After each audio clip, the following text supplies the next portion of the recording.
Good morning. It's great to be here. It's obviously a very nice facility. We need to start seeing some activity at this facility, and that's part of the reason why we're here today. If you look at today's unemployment numbers, the national unemployment rate is 6.2%. The state of Florida is 4.7%. But that's a 4.7%, which is much better than anyone predicted we would be at a year ago.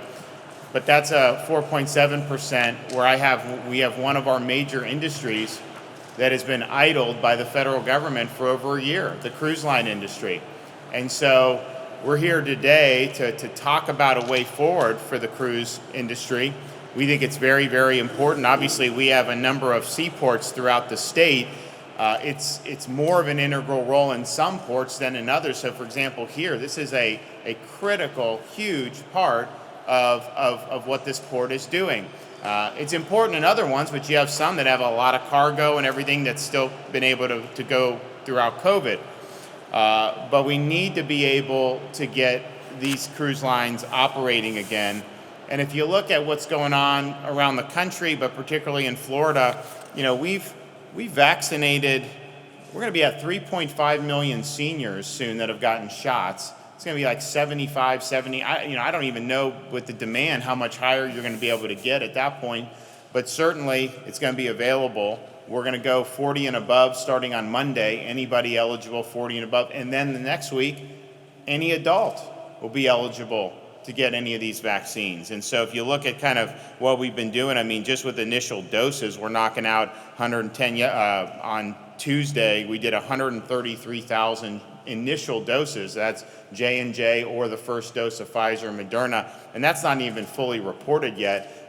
So we're going through this. As the supply increases, we'll be able to provide it to people, and that's something a year ago people said wasn't possible. So we see that. Obviously, this thing has been around for a year, COVID has. There's immunity in the population from infection. That's something that's very, very real and lasting. And so the combination of those two things really give us the opportunity to bring everything back. Now in Florida, we have everything going on except the cruise lines, because the federal government won't let the cruise lines sail. The CDC won't let them sail. They did the no sail order in March of 2020. A week before they did that, you had people saying, "Oh yeah, you can go on a cruise, just if you're older, maybe not." And then all of a sudden, it had to stop entirely. And it's just never been to the point where they're making an effort to really get it back in an effective way. They did do this provisional order in October, but it was something that was totally unrealistic in terms of being able to do. So we're here because these are important parts of our state. The jobs are very, very important. And it's not just people that work for the cruise industry. I think you're going to see today with some of the folks that we'll introduce, this has a ripple effect throughout all kinds of small businesses, mom and pop operations that service the cruise industry. So when they're sailing, there's more economic opportunity for people across a wide different range of businesses, and it affects a lot of jobs. So and the Attorney General's here. She'll talk about some of the things that we've been discussing. What we need is a way forward. And I think you'll hear from some of the crews today that you can't just say, okay, you can start sailing, and then they just start sailing. Like, this is a big logistical operation. It takes time to be able to do it. I know a lot of them, we were working last year to try to get them sailing by now, and for whatever reason, the CDC wouldn't go there. But we're looking at making sure all these ships can sail in the summer. It's really, really important. And here's the thing, if you say they can't sail in the United States, people are still going to be taking cruises. Instead of flying to Orlando or here or Fort Lauderdale or wherever you would go to be able to feed into a port, you'll have people fly to the Bahamas. They'll be sailing from the Bahamas. They'll be sailing from other places. So the activity is not really going to be any different. It's just going to be detrimental to states like Florida that have so many people that depend on this industry for their livelihoods. And so we think we're in a position where we absolutely need a way forward. We also have to come to grips with, is it okay for the government to just idle an industry for a year with no end in sight? I mean, this was never legislated by anybody. Nobody elected ever made. This is a bureaucracy that's made this decision. And is there really no recourse? And put aside Cruz, is this something that we want to see go on in the future? I don't think you can just indefinitely shutter major businesses and cost all these jobs. So we want a way forward. If you noticed, in all the different CARES Act and everything that was done, they didn't provide anything for any of the seaports. And so obviously we had a lot that were really affected. So when we got the most recent stimulus with the state money, part of what I've recommended the legislature do with that is use about $260 million to provide support for Florida seaports. And we basically just totaled up the losses through February and arrived at that. Unfortunately, I mean, there's probably going to be more, especially if we can't get the ships going. And so this money will help support, but it is not going to be enough if we can't get the ships to sail. So that's what we want to do. And if you look here at Port Canaveral, the second leading cruise port behind Port Miami, it's reported an estimated loss of $86.7 million over the course of the pandemic. And again, there's really not much they could have done about it given what's going on. So we're in a situation where you have this conditional sail order. There hasn't been a single cruise line that's completed even phase one of the 4-phase plan.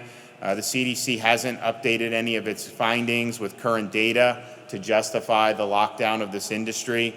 And you know, this cruise industry, from the very beginning, when this came, there was an outbreak on this Diamond Princess. That was kind of one of the main things. And so the cruise industry was focused on, and they were trying to figure out, okay, well, what do we need to do? What do you do this? And then they did the no sail. So then they're like, okay, we got to figure out a way back. And so they've been working on this for months and months and months to try to prepare for this. But they've just been blocked by the CDC every step of the way.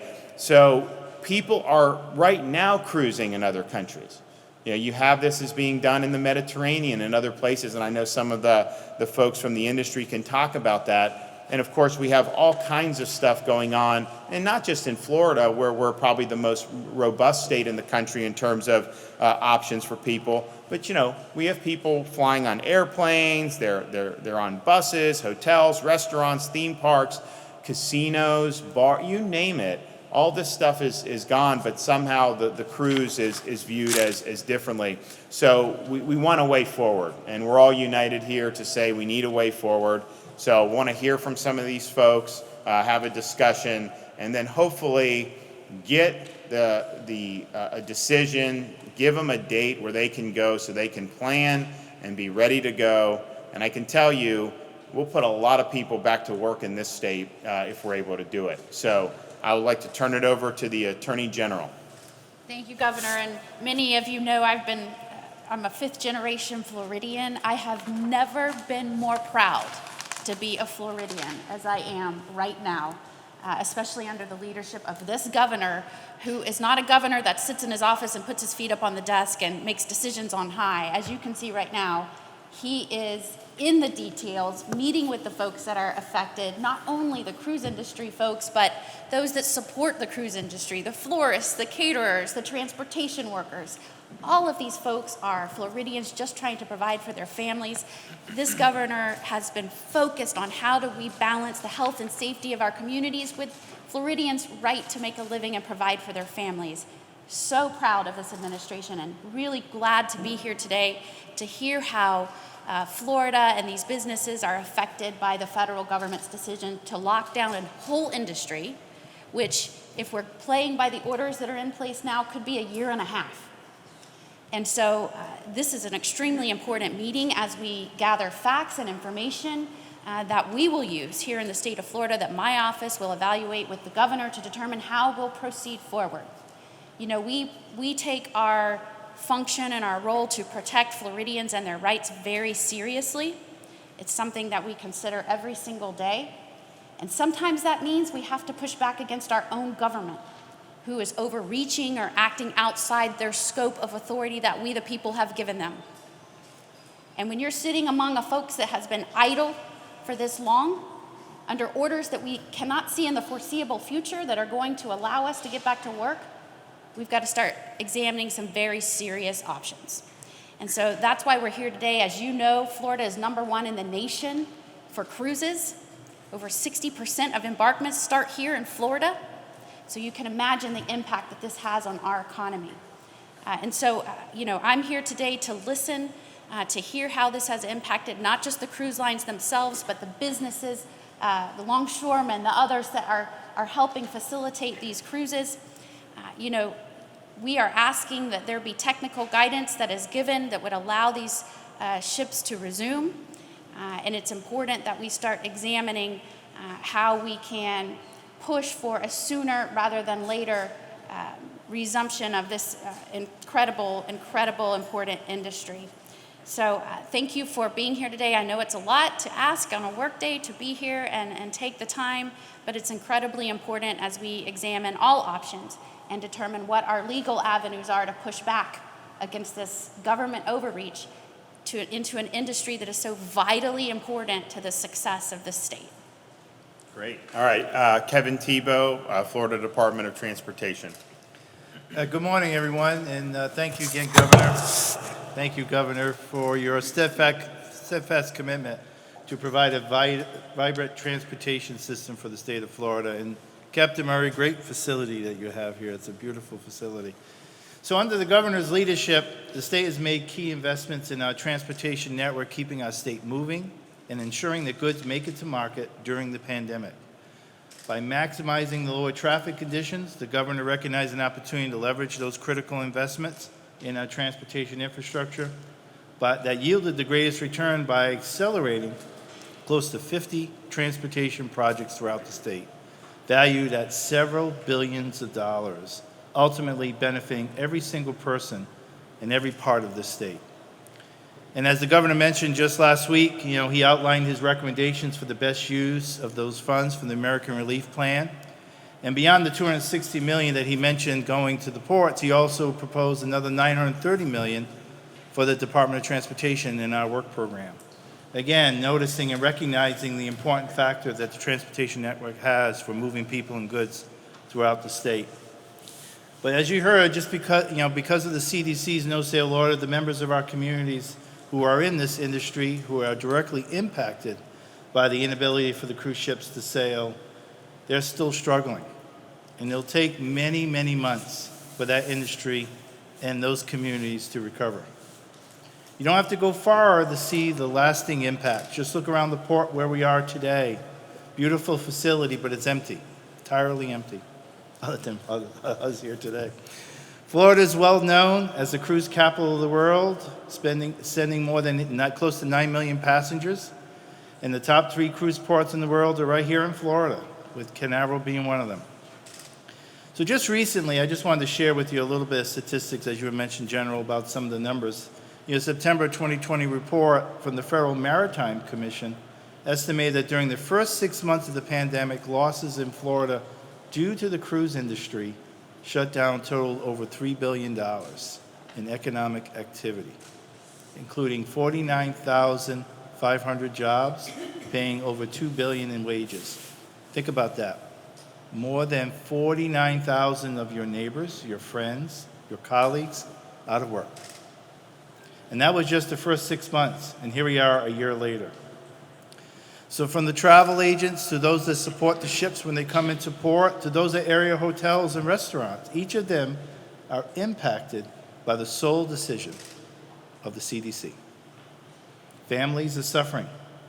And in addition to these vital people, the economic impact is staggering. So think about the activities that occur on a cruise ship, for example. Dining. Right? Restaurants on land have been open with no issues. Entertainment. Theaters are now reopening and have put in appropriate safeguards to protect their customers. Hotels. Hotels have been open for quite a long time now. Again, providing the necessary sanitation and controls in place on behalf of their customers and their visitors. So what's the difference when we have these opportunities on land, but we want to put them on sea? So the governor of the state will continue to do all that he can to help those members of our communities, again, regain their livelihood, and hope our federal counterparts will follow suit. Thank you again, Governor, for having me here today. Thank you for your leadership and for fighting for Floridians in this essential industry. Okay, well, thank you so much. Captain John Murray, CEO of Port Canaveral. Governor, thank you for coming to Port Canaveral with the Attorney General and the Secretary today. We can't thank you enough for taking on this leadership role with the CDC. This has been a long year. It's been a very particularly tough year for Port Canaveral and for our port tenants and everybody that's related to the cruise industry here at the port. Cruise represents about 80% of our book of business and 80% of our revenue stream. And for the last year, it's been particularly hard at Port Canaveral. We had to go through a reduction in force of our own team of 43%. It was a very difficult time for us. We have people that are totally dedicated to the cruise industry that are still unemployed, and they're just waiting to come back to work. Most of the folks that did work here are ready to come back. They want to work at the port. This terminal is really a unique example of what's happened in the past year. We financed this terminal ourselves with bonding, bank money, and cash from operations. $155 million facility. We've been paying the debt on it since we financed it over a year ago. We haven't had one revenue dollar through here yet. It's a state-of-the-art facility, as you can see, and it's really tough to have an asset like this on the books and be paying the bills and not have any of the revenue. So we really need to get back to work. It's time. I've been saying this repeatedly in our commission meetings, and we've got one agency that has us shut down, and we really appreciate your leadership in taking this on. Thank you. Sure.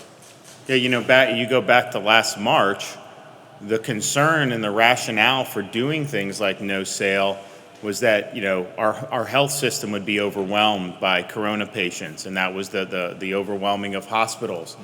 And look, that was based on, some legitimate concerns. It was also based on some very faulty academic models that were just so wrong.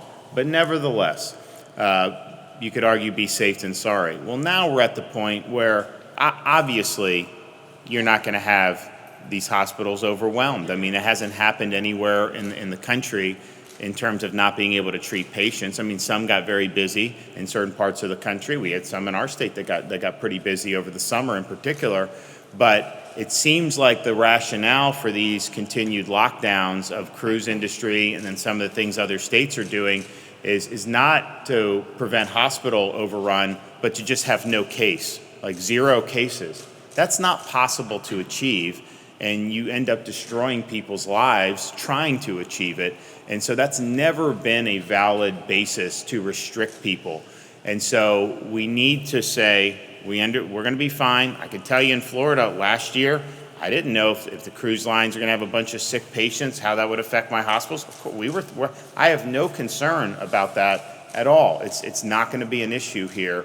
And so we got to go forward, I think, understanding you can never have any activity that has absolutely 0 risk at all. And we do things every day that has risk, not having nothing to do with COVID. We don't even think twice about it.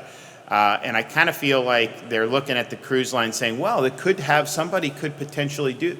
That's not a valid reason to stop it. They're going to create good environments. People are going to be able to make their own decisions. And that's really how a free society has to operate. We want to hear from some of the other folks. So we have Jose Ramon Barrera, warehouse operator from the Apollo Group. So can you introduce yourself, talk about what you do and how the no sale order has affected you? Thank you, Governor. Thank you for your support. So I'm Jose. I'm the owner of the Apollo Group. We are a 50-year-old family company passed down from my uncle to me. We operate about 300,000 square feet of warehouse space in Miami. Pre-pandemic, we were operating 24/7 with about 250 employees. Today, we have about 60 employees left. There is a lot of inventory that has been left, which is something that people don't think about, but we do have a ton of inventory left from when the ships stopped a lot of it bonded inventory that can only be exported, so it cannot be used for the domestic trade.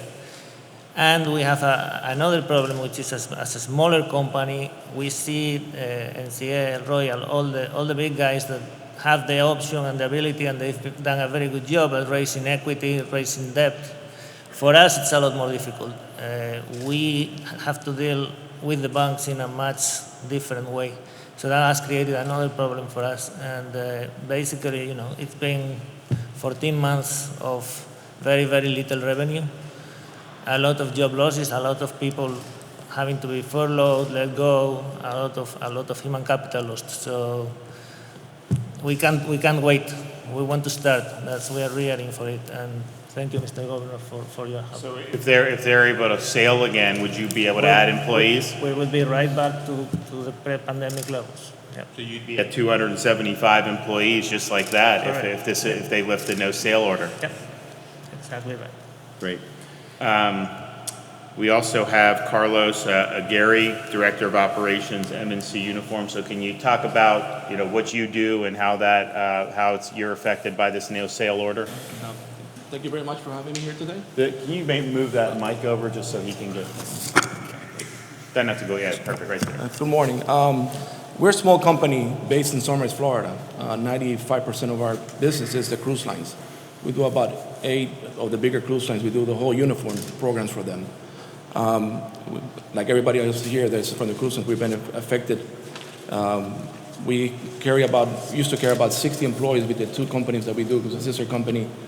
And after the pandemic, we only have about 10 employees now. We were able to move a little bit of production to make masks, and we sell it to the cruise lines, and so we're able to maintain a little bit to bring at least the 10 people or extra that we were able to bring back. But like everybody else here, we've been hit very hard. We have millions of dollars of inventory because it's custom made for the cruise line, so it's not that I can turn around and sell it to anybody else, so we're just sitting there. And the same as them, we just very wary. Finances are not there anymore. We have no movement, so we are just anxious to be able to come back. We had about 60 employees total with the 2 companies that we have, and at the time being, we just ready to go. We'll bring them back. They're hurting. I mean, they call me every day. Hey, you guys opening back? I heard the cruise is coming back, but until we don't go, I mean, there's nothing we can do. But you would definitely be able to bring them back if the no sail order is lifted. Yes, we're ready to go. And if it's not lifted in the near future, what does that mean? What does that mean for the viability of your company? We've been able to stretch out of our debt that we have with our suppliers. I mean, we produce a lot of stuff locally, and we do it in China. But then we're able to ease, the payment back of the debt. But now it's already a year and a half. What are we going to tell them? 2 years? We can't. We won't be able to survive anymore. 5 more months of this, 6 more months of this. It's going to be very tough. How to move forward? Great. All right, Harry Summer, Norwegian. Governor, I want to personally thank you for. Sorry about that. I want to personally thank. I don't know if that one's too close. Sorry about that. Governor, I want to personally thank you for your leadership throughout this pandemic. It's been absolutely outstanding, and your support of the industry and Attorney General, Secretary. I thank the 2 of you as well. When I hear the stories from Jose and Carlos, those are both companies that we work closely with at Norwegian. My heart breaks. I mean, these are partners of us for many, many years, and to see them suffer is just really incredibly sad. They are not just our vendors, they're our partners. We treat them as family, and during normal operations, we do very well together to support the economy in South Florida. We too suffer from an economic and jobs perspective. We employ a few thousand employees in our headquarters in Miami and our satellite office in Sunrise, Florida, and have had to lay off hundreds of them during this pandemic. And Governor, to answer your question in advance, if the no sail order was to be removed, we would be able to hire them back immediately and restore them at full pay, good paying jobs and careers that people have for years and decades with us. We want to bring them back, Governor. For us, we treat Health and safety, very important. As a company, we were proud to partner with our friends at Royal Caribbean to put together a healthy sail panel with former commissioners of the FDA, former directors of the CDC, real experts in infectious disease and other medical and scientific fields, to generate 74 science-based recommendations in order to allow for healthy sailing to continue. You mentioned in your introductory comments that we didn't just sit back and wait. We spend the months over the summer putting these recommendations together. And we're really excited that these recommendations were adopted by the entire industry. And cruise ships are now operating, as you mentioned, Governor, in many, many different areas in 10 separate regions of the world. Hundreds of thousands of guests have traveled on cruise ships throughout all these regions, and we've had no COVID outbreaks. None. Absolutely none. It is safe to cruise, Governor, and we are anxious to bring those protocols along with vaccines. You've done an incredible job, Governor, in vaccinating or in getting vaccinated the most vulnerable population here in Florida. We're very thankful and grateful for that. And the combination of these health protocols and vaccines really allows us to have a very strong safety profile for our ships. We're anxious to come back, Governor, and we thank you again for your support. Great. All right, Tom Maslam, Disney Cruise Lines. Governor DeSantis, thank you for your leadership and thank you for the opportunity to be here today. Ladies and gentlemen, you heard it. Let's get people back to work. Let's get people back to work. The health situation has changed. Member cruise lines are cruising very successfully outside the United States, proving that with the right protocols, cruising is a very safe and beautiful experience. We still have a significant portion of our Disney Cruise Line employees right here in Central Florida furloughed a year into this. And what most people don't realize, the impact this has on vendors, on business partners, communities, including the folks right here in Port Canaveral. Governor, they're struggling. They're struggling. Let's get people back to work. The health situation has changed. We have proven cruising is successfully. We're the only industry not allowed to operate by the US government. Let's get people back to work. Let's start by treating this industry like any other sector in travel and tourism. Thank you very much. Great. All right, Rick Sasso, MSC Cruises. Governor, thank you. I think that we couldn't even express the amount of words of gratitude for what you've done for all of us in Florida and even probably beyond Florida. So thank your team and your office for what you've done. It's extraordinary. I want to put something in context so my brief comments will have a different meaning. Forgive my New York accent. I graduated from Miami Central High School in 1967. I got married in the little church, Flower Church in Coral Gables in 1972, and I've been working in the cruise sector in Florida since 1972. So my blood, my heart, everything about family, Florida, cruising is right here in this room with me. So when I think about MSC is a private company. We are the largest container ship operator in the world, and we're the fourth largest cruise line in the world. We have the youngest fleet, we're growing tremendously. And we've made tremendous investments in Florida, and more to come. And there are things going on that are kind of frustrating because we do need a date certain. I think what you'll hear in this room, we need to know when, because it will take time for us to engage to get things back in order. And June or July is the date, it's July. We need to start that process to get all these businesses back on track. But MSC's example is one that's profound. We took the first few months getting our crew and our passengers home last March. And from that moment on, we engaged our entire organization and every health administration, whether it was city, state, local, federal, pan-Europe, we engaged them to find out what was going to take for us to start cruising again. We launched cruises in August in the Mediterranean. We've had over 55,000 passengers sail with us since then. We have had 0 incidences of an outbreak. The model of what we have put together is one that should be a gold standard. The industry, and just again from my 50 years experience, this industry has never worked so closely together in the last year than we have in the last 50. And it's extraordinary compilation of expertise. But that example we have in Europe, you are safer right now on our Grandiosa than you are going into a local supermarket. We test every guest, COVID test, before they board the ship. They're tested before they leave home. They're tested again when they're on the pier. They're tested again during the cruise. All the crew are tested at least multiple times and checked every day.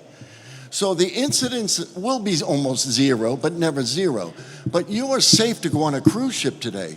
We just need to get the CDC to now give us that time frame and say, okay, guys, we think you can do it. We know we can do it, but let's do it starting July 1st because we're ready and we've proven it. The statistics are clear.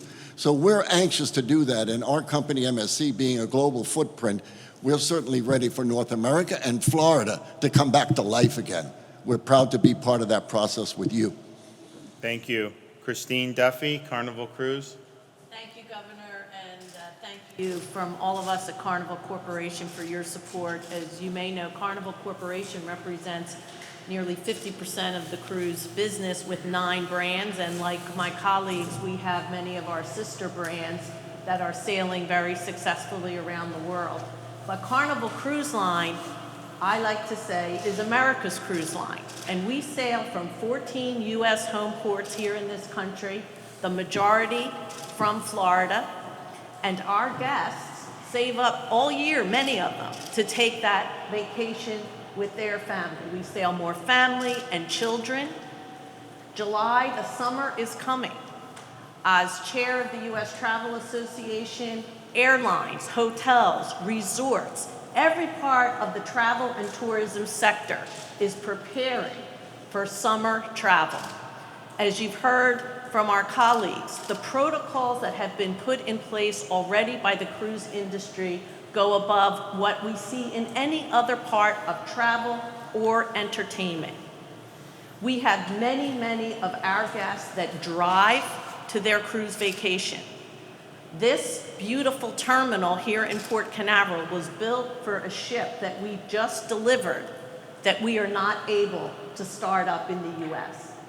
We've seen cruise lines that would normally operate out of U.S. home ports having to move their ships offshore to begin operation, where Americans will be able to fly on a plane, get on a ship in another country, take their cruise, and then fly right back. So, at Carnival, we have not made any plans to move our ships out of our U.S. home ports. And I hope that we won't have to do that. But we need some movement, some direction, because that conditional sale order that's been in place since the fall, pre-vaccines, we've heard that distribution, any American that wants a vaccine can have one by the end of May. So I think we're ready, and it is time that we understand and that we can be prepared. As you said, we can't just turn around the next day and start cruising. So we want to be able to have the direction that we need to be ready. Our ships are ready.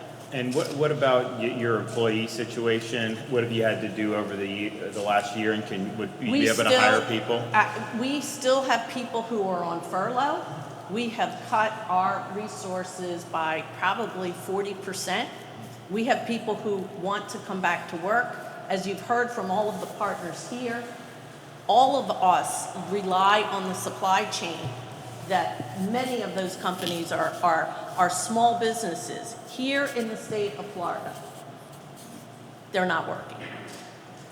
So we can bring those jobs back tomorrow, but we need some direction. And thank you again for your support, and all of you, and especially here at the port for Port Canaveral. Yeah, I mean, if you look, like like in Florida, the number of people that are being vaccinated on a daily basis, and you project that out, and I think there's going to be more vaccines dumped, higher levels, once we get into April. To say that you can't sail by the time we get to like the end of June, the CDC's basically saying the vaccines don't work then. They're basically anti-vaxxers because it's going to be available for everybody. And I know not 100% are going to take it, and that's their choice, but I mean, this thing will be so widely available, and we're getting close to where that's going to be the case. That'll probably happen in April. So you're going to have that. And so at what basis is you have effective instant testing, you have effective treatments, the monoclonal antibodies, and you have vaccine. So you still can't live, and these industries can't operate even with all of that? I mean, that just doesn't work. And so we're much better off where we are on all this today than we were in October when they did the conditional sale order. But we'll be even better by the time we get to the end of June. It's no question in terms of the availability of all this stuff. So, okay, Michael Bailey, Royal Caribbean. Thank you, Governor, and I'd like to thank all of my colleagues.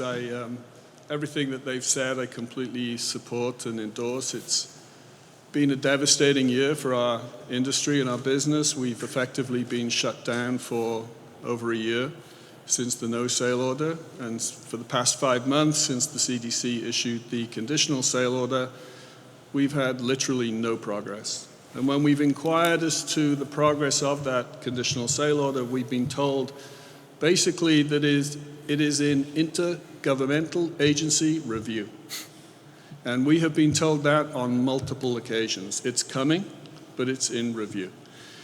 In the meantime, we effectively, pre-COVID, were bringing 4 million tourists a year who sailed on our ships from Florida ports.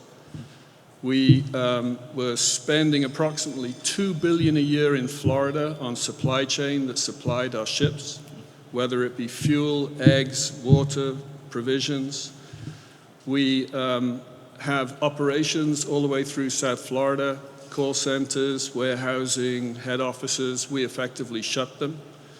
We reduced our workforce by approximately 40%. Those are people who had high-paying jobs who literally were sent home, either on furlough or simply were let go, waiting for our industry to restart. We suspended billions of dollars of capital projects, not only in the United States, but within the Caribbean. And sometimes we forget that the Caribbean are our neighbors, and these communities have been devastated by the lack of tourism going into them. And so all of that has played a critical role in terms of really, damaging the industry and putting people out of work. And to the other comments that my colleagues have made, we rely on thousands of small businesses, whether it's florists, uniform providers, provisioners, designers, architects. Just the suspension of our capital projects effectively means that we shut down all of our relationships with design firms and architects throughout Florida. And so it's been a devastating process. We are a global company. We have 5 cruise brands based around the world. And to a similar situation to my colleagues, we've started operating. We started operating from Singapore in December of last year.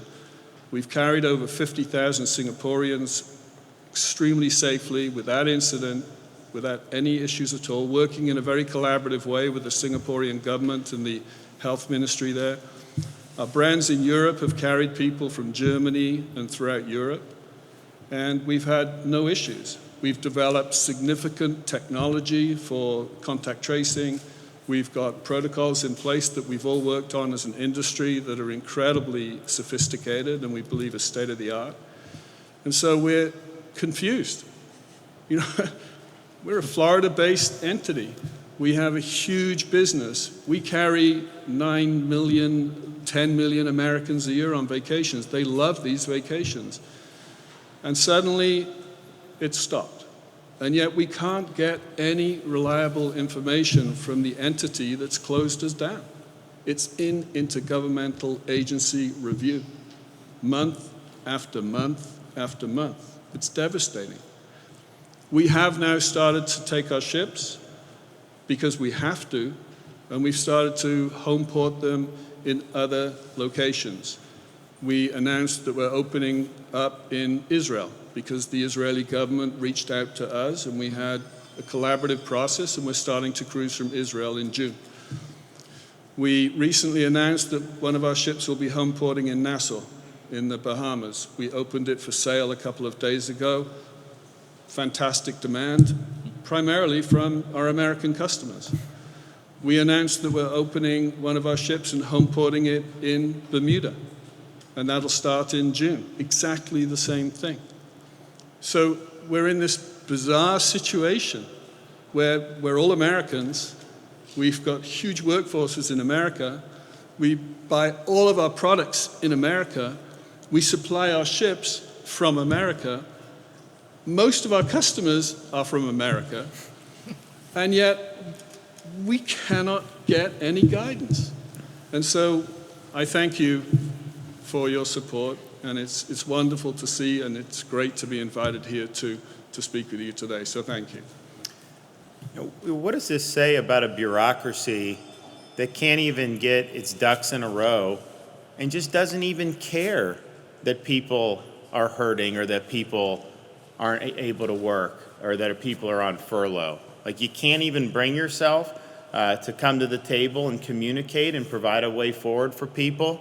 I mean, it's really an example of poor leadership and poor governance. They should not have the authority to shut this down to begin with, let's just be honest. But to just not have any regard or have no sense of urgency after a year. And as they said, it's not just the people that they employ. You have all these other businesses and workers that are feeding into this. And it's all going to happen anyways. It's just not going to happen in the United States or in the state of Florida. I mean, how does that make any sense at all? All right, we have Senator Mayfield. Thank you, Governor, and I want to thank you for your leadership in putting Florida first and our employees first and citizens first here. Obviously, I think we're preaching to the choir here. We all know what needs to be done. We've all done what needed to be done. It's Washington that we have got to get the message to. My concern is what is next? I mean, we allow the CDC to shut this whole industry down, but what is going to happen next? Let's say another pandemic that they declare as being a pandemic shuts us down. That's the thing that we really need to be starting to worry about, is how easy we let this happen. So one of the things I know from our leadership with President Simpson is we are looking at legislation that once we do get open, that will help the businesses under unemployment. We've all talked about how the unemployment is just skyrocketed, and we are repairing that. So when you do get open back up and you do get employees back, at least your unemployment tax rate will be kept low so that you can pay your employees what they need for your work. But you know, it's like I said, you can't say it enough. We're just preaching to the choir here, and with Governor DeSantis' leadership, going and talking with with our congressional members and our U.S. senators and other states as well, that maybe we can get the CDC to lift this ban because it's just not fair. You know, Florida, the Attorney General said 60% of the embarkments come out of Florida.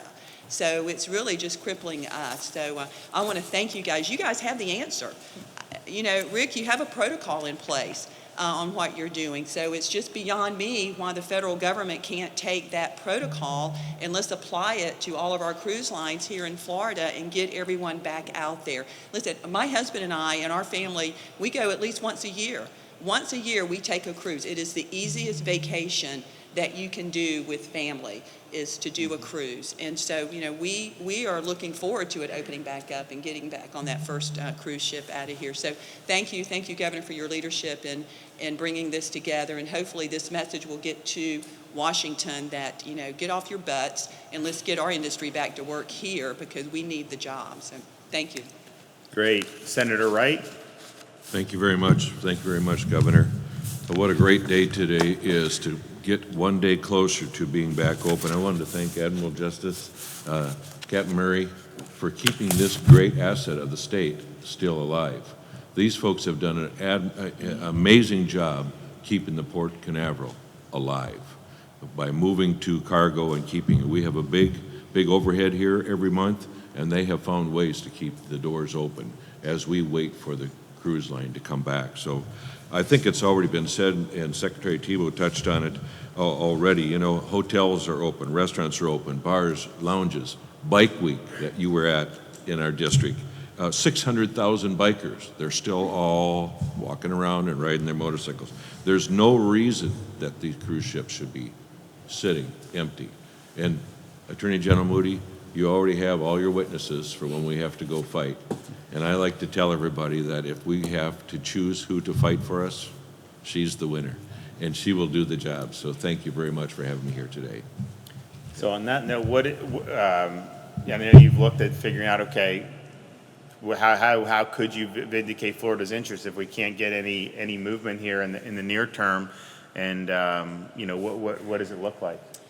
Well, what is obviously clear is that the orders that we're operating under are based on outdated medical information, and they're untimely. So even when the no sale order that was put back in place last March, and as you said, Governor, at that point, based on what we knew, I think everyone agreed, probably the smartest thing to do. But since that time, we've moved on, and even though that has been lifted, it really hasn't, because they have put in place a new conditional order to sale, which hasn't allowed you to do anything. So we are still effectively in a lockdown. And when you have a government that is working against the interests, the vitality, the success of the citizens that it serves, that is a problem. And historically, you can see how that leads to the demise and destruction of those that they are trying to govern. It is no longer a government of we the people that are putting those leaders in place and supporting it. You cannot have an agency shutting down an entire industry based on outdated, arbitrary, capricious decisions. And so we will take all legal action as necessary. Governor DeSantis, working with your office, basing that on the information that's given to us, not only by the cruise line industry, but those that have been impacted in Florida. As you know, this also affects the fiscal purse of this state. Our tax revenues are affected when our jobs go away and citizens aren't thriving. And so we've examined all of our options. We will continue to do so. And we ask and plead that this leadership get a little bit more like Florida's leadership. In the details, dig in, talk to the people that it's affecting. Get out of the Capitol, come into Florida, talk to these people like you're doing, Governor. And we expect them to take action swiftly, and if they don't, Florida will follow through. Great. And I don't know if any of you have, what would you estimate, the total impact in terms of jobs that this, because I mean, obviously all of you have seen it, but then you also do business with other folks. I mean, what's the ballpark? I mean, are we talking about, a few thousand, or is this tens of thousands or 100,000 plus in the state of Florida? What's hard to quantify is people don't appreciate cruise industry drives people into hotel rooms. That's right. So how many people are not able to work in hotels? Hotels have been running 50% occupancy. So now all of the people that work in hotels, all the people that provide transportation, you've been to the airports, the stores are still closed. So it's difficult because we drive a lot of what we'll call indirect spend into the communities where we operate. And you talk to any of the hoteliers in Miami Beach, as an example, they feel it. But Governor, there was an industry study completed some time ago that calculated that in Florida there was approximately 150,000 people employed because of the cruise industry. And if you think now that the cruise industry has effectively been shut down for the past year, you just apply an 80-20 rule, then probably 80% of that 150,000 people have been unemployed in Florida. I mean, our expenditures in Florida run in the billions. We're a major industry in Florida. So it's effectively shut. And of course, the irony is that it's open increasingly around the world. And we've demonstrated that we can operate using the protocols that we've all worked together to share, using some of the best minds in public health and science to help form these protocols that we've executed in other markets around the world with great success. So it is a mystery. Governor, let me state the obvious here a little bit. As you know, John knows, we've had regular meetings with the ports since the pandemic started. At the beginning was weekly, and I know some of you probably heard that and were participating in that. At the beginning was PPE. I remember those conversations, right? Now we're beyond that, fortunately. But you think about what you're hearing here from small businesses, right? When you think about the impacts where you got inventory that you were saying, and you've got uniforms that are sitting there or material that you can't use, right? And all the ripple effects where, for example, today we don't have Port of Palm Beach, but we know, if you know the airport, they're serving Caribbean for the cruise industry that goes there, right? So there's that ripple there that's not even here at the table today. The obvious thing here, Governor, is you have an agency that's been kicking the can. That's probably the soundbite that's going to be used here, but you're kicking the can, that they just don't want to address it. And I think you've heard consistently the theme here is frustration. Right? If I want to put a word to it, it's frustration. You've been proactive. The industry's been extremely proactive. So they're ready to go. They're ready to sit down with the CDC, Governor.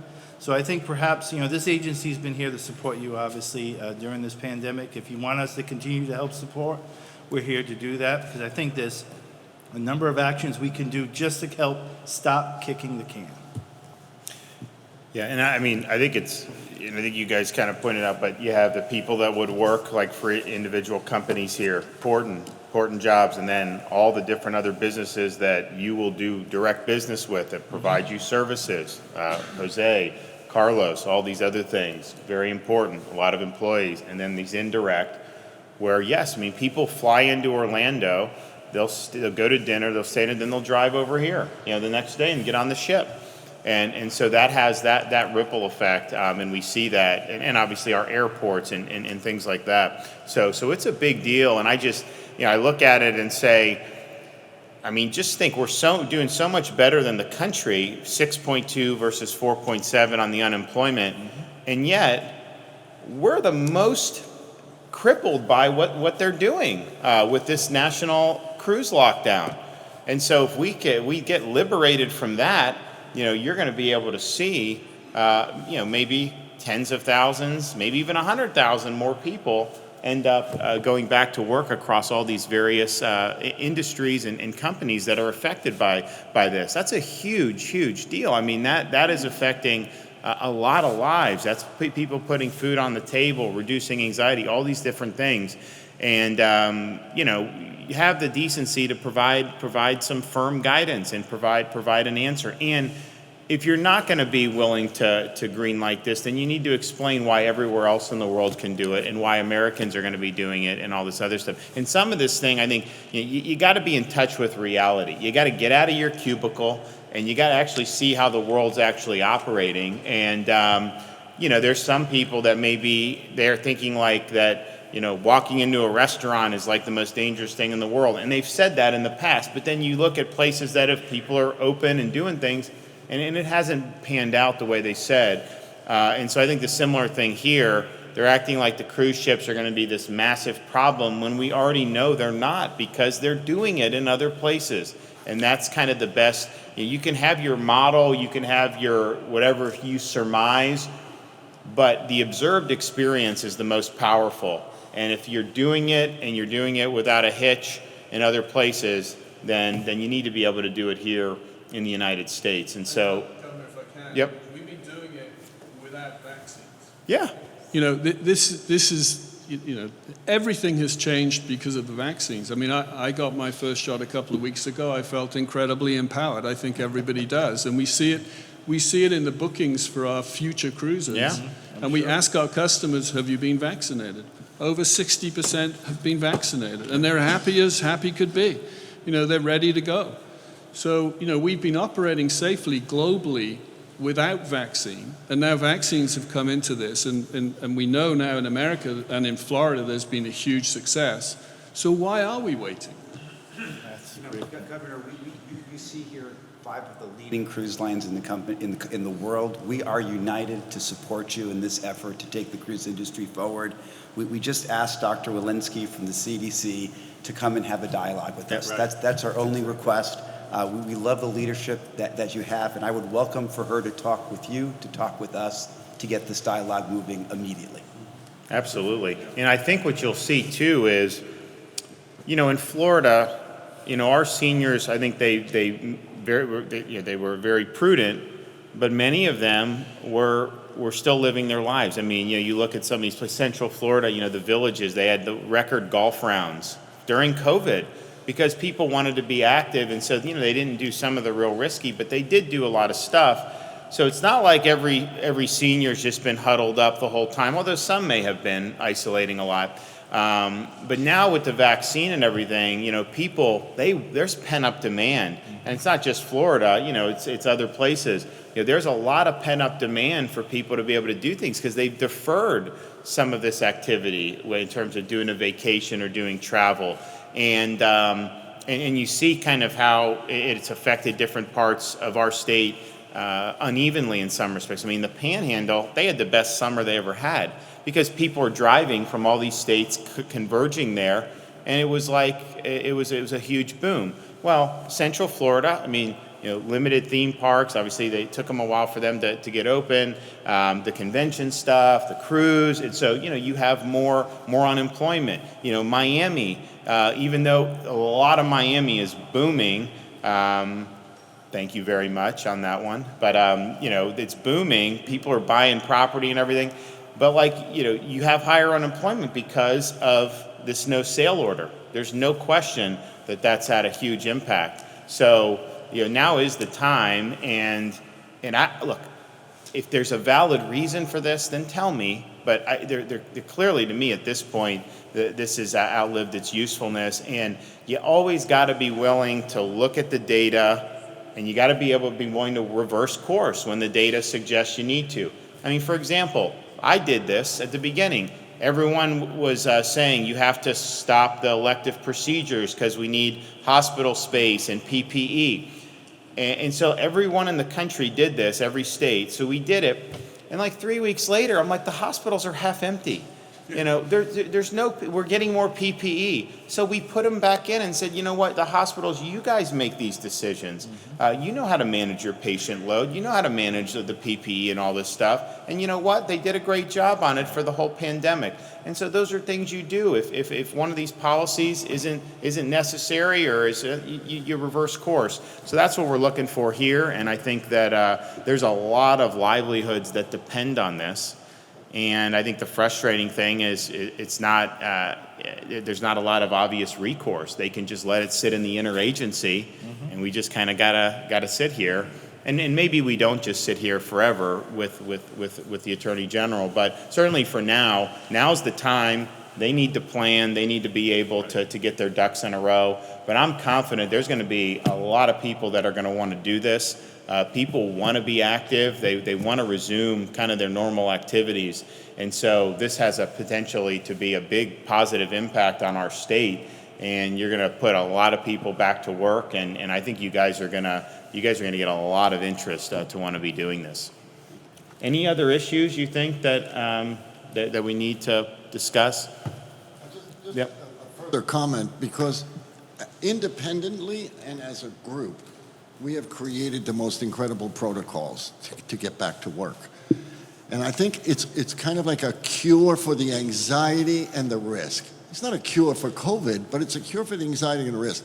And I think we've created a gold standard for the travel sector that people should look what we've done and say, maybe we ought to do that too. And I think you have created the gold standard for states. So I think we're all harmonized in that regard, that we have put this thing to the task. We have spent a year now making sure we get to this place. We need to get to the next place. That's right. No. Anything else? Just say, you talk to people who come down Florida who like maybe do business here, and then they go do business in like these lockdown states, and it's like a different country almost. You know, it's just, it's so, but I mean, the thing is though, it's like we have our own little federally imposed lockdown with what they've done with the cruise. I mean, this is empty. And it's not because of us at the state, it's because of the federal government. But this is kind of, it's really out of place for Florida because we have so many other things, you know, they're doing. You know, there'll be people, I've talked to people in some of these states, they'll be doing business with somebody in their state, like a lockdown state. But instead of like doing like a business dinner in like Chicago, they will fly to Florida, they will meet, they will have dinner, they'll discuss the business, make a deal, and then they'll both fly back to the same state separately. I mean, that's kind of what's going on here. It's just, it's really remarkable. So, you know, we've led the way on a lot of this stuff. Our hands have been tied with this industry, but man, you know, just think about how much more of a push we're going to be able to get, you know, once this is lifted. There's going to be a lot of people that are going to be very happy. I mean, you know, you were saying, someone was saying that you know, are we going to, cruisers going to go? The employees are asking. They want to know when they can get back because they hear. You know, I've been talking about this for, you know, mentioned this the last month or two, saying we need to do this. And so people are, I think they're chomping at the bit. I mean, they've been on furlough for a long time. It's been a very difficult year through no fault of their own. So this will provide a lot of relief to a lot of Floridians. And look, I think these are good jobs, but I mean, you know, I doubt very many of these employees have the luxury of just not doing anything indefinitely. You know, they got to work, they got to put food on the table. I mean, that's just the nature of what we're dealing with here. So please, CDC, listen to those voices, listen to those people. Who are really, you know, in Florida, you know, the service economy is kind of the backbone of our state. I mean, we're so tourism dependent. You know, these are folks that really make Florida what it is, and they need to have the ability to go back. And I think if they do, this state's going to boom very quickly. And I think there's going to be a lot of people that are going to be very happy. So I think we're all united in saying, let's get a path forward. It should not be any later than the end of June. That is totally reasonable.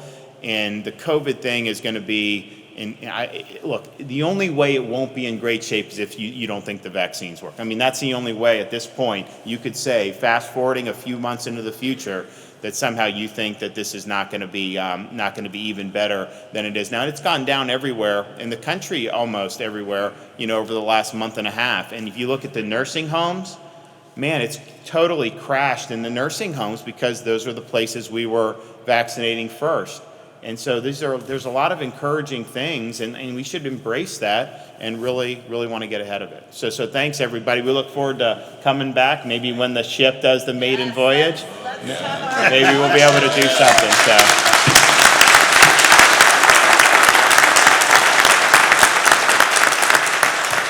All right. Does anyone have any questions for anybody up here?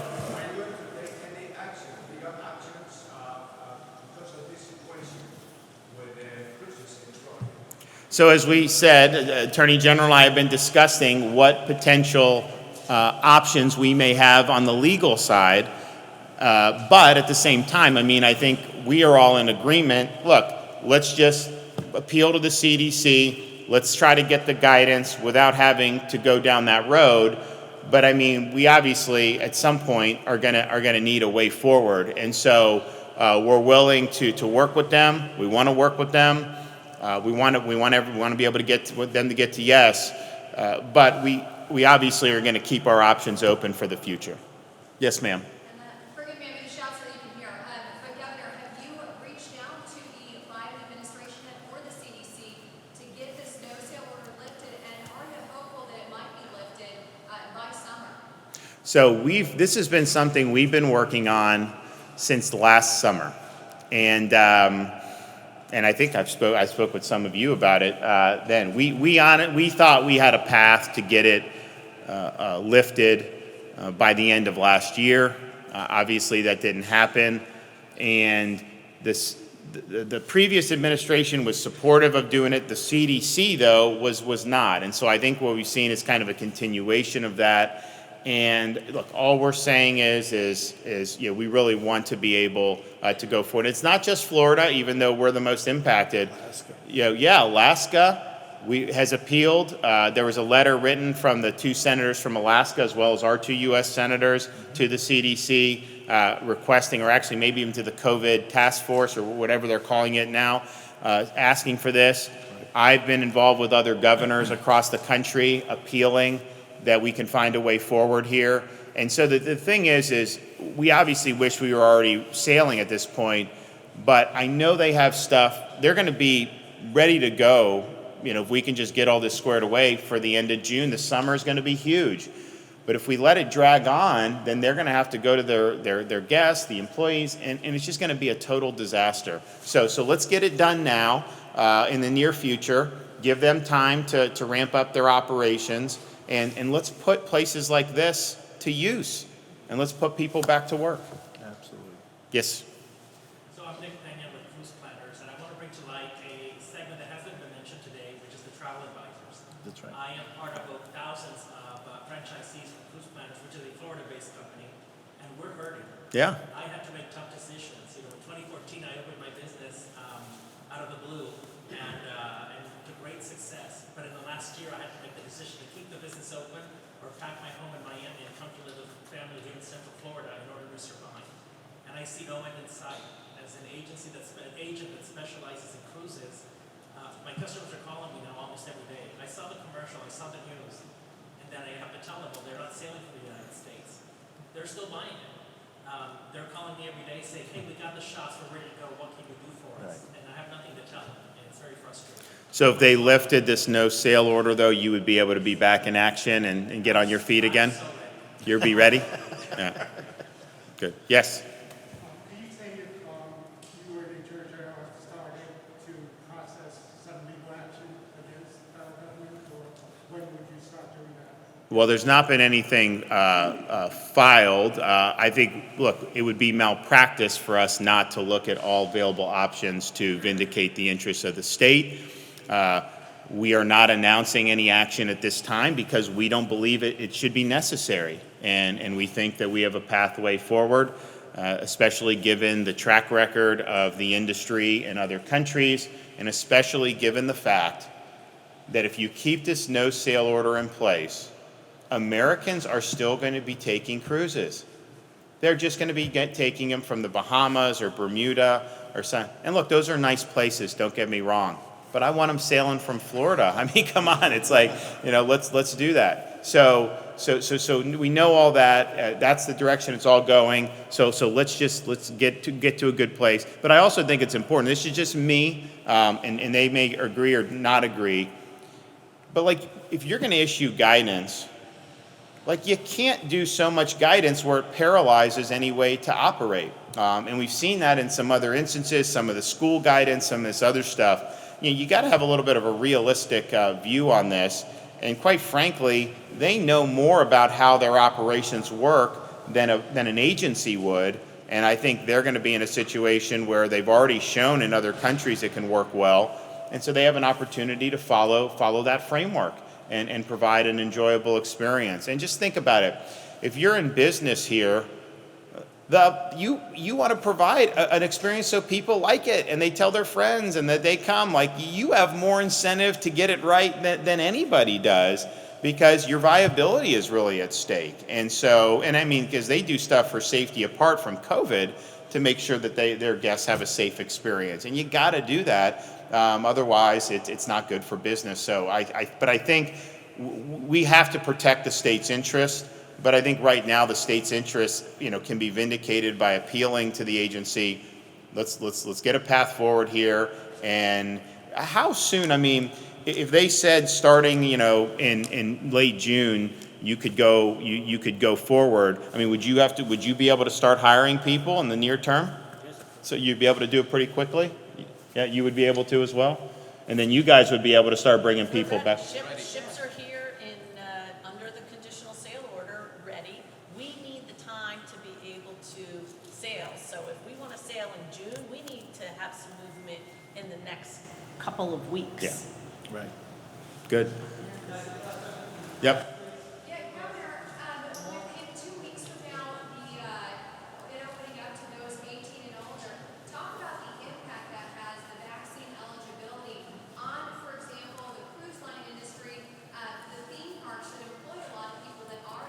Yeah, I think it'll be good. And I think what we're going to do is, so it'll be 18 and older.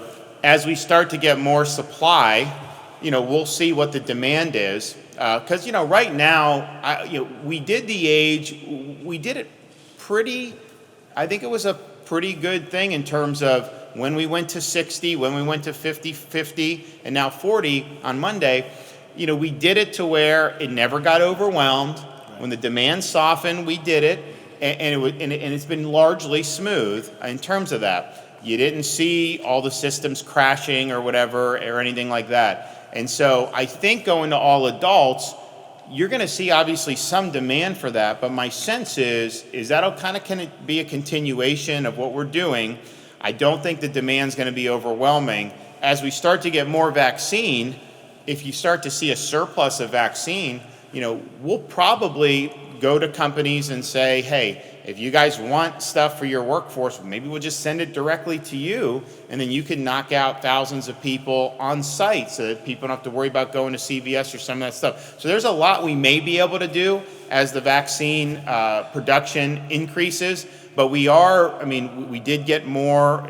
We didn't think we were going to get J&J. We got 42,000. We are going to get J&J again next week. Now, not huge amount, but we're going to get similar. That's going to pick up. We got more Pfizer coming for next week than we had this week, and I think the Moderna will probably pop at some point in April as well. So we're going to, and I said this, about 6 weeks ago. I was like, I know, because we're seniors first, which was the right strategy because they're the most vulnerable, and we're going to hit 3.5 million seniors. We probably have already done that with the delayed reporting, but we're very close to that. And the demand was very intense at the beginning. The demand started to get a little bit of an equilibrium after about 6 weeks, and it was pretty steady. But then I said, looking at the lower age groups, the demand is less there. So as the supply really ramps up, you are going to go from, January 4th, within 2 minutes, 10,000 appointments taken in these places, to you're going to have to do some marketing to let people know that this is here. Oh, yeah. And that will definitely happen sometime in April. And so there's going to be vaccine on the shelves, I think, based on the current trends. And you're going to be able to tell people, hey, this is good, take it. But if they want it, they are going to be able to get it. I'm pretty confident of that. So that obviously, when you have a lot of employees, like in Central Florida at some of these really big enterprises, that gives them the ability to be able to do that. But as much as we want to provide this, we don't believe in mandating it for anybody. And we also don't believe in you having to show any type of vaccine passport to participate in society. That would have some significant unintended consequences, I think.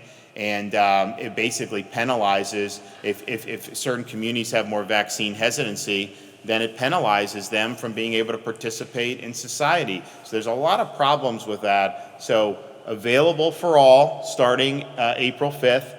But mandated for none, and certainly not needing to show that to be able to participate in society. But I do think I want to thank a lot of people. When we did Seniors First, we were the first state in the country to do Seniors First. We were the first state to do nursing home residents because we basically went ahead of CVS and Walgreens and did 105 facilities the first week. CVS and Walgreens came online and they did a few thousand. We did another 1,400 in Florida.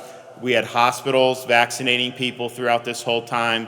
The county health departments have vaccinated people. We've had drive-through sites like at the Villages and Miami-Dade Hard Rock. We've had working with churches. I think we've done about 80,000 shots with faith community, mostly African American churches. We started that at the beginning of January. We were the first state in the country to partner with churches, and even the Biden administration has asked Jared Moskowitz to brief other states about that, and he's done that, about how we were able to do those efforts. We've taken it to, I think, almost 25 or 30 senior 55 and up communities across the state.